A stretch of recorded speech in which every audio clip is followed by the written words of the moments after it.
جس میں مزہ ہے وہ سنت سلیکٹ کر لو، جس میں مزہ نہ ہے اس سنت کو اس طرح گم کرو کہ لوگوں کو پتہ ہی نہیں چلے یہ بھی کوئی سنت ہوتی ہے۔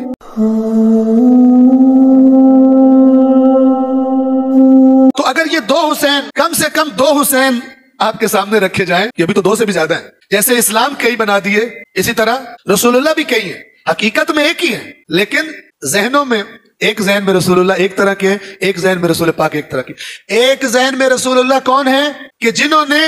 ایک پورا نظام دیا انسانیت کو کہ اس طرح زندگی گزارنی ہے، اور وہ رسول پاک جس ذہن میں ڈالے گئے ہیں وہ بھی کہتا ہے کہ اصل سنت رسول یہ ہے، اگرچہ سخت ہے، امر بالمعروف سنت رسول ہے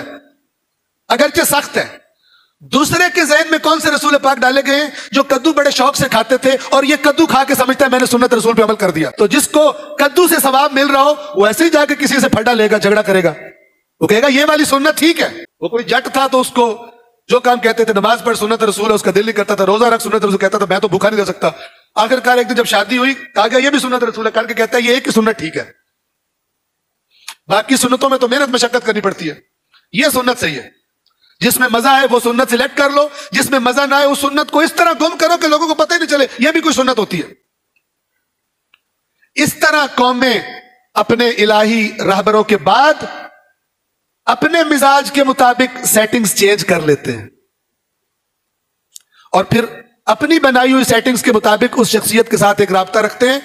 ایک نسل یہ کرتی ہے، دو تین نسلوں کے بعد پکا عقیدہ وہی بن جاتا ہے، لوگ سمجھتے ہیں کہ جیسا ہم سمجھتے ہیں ویسے ہی تھے یہ۔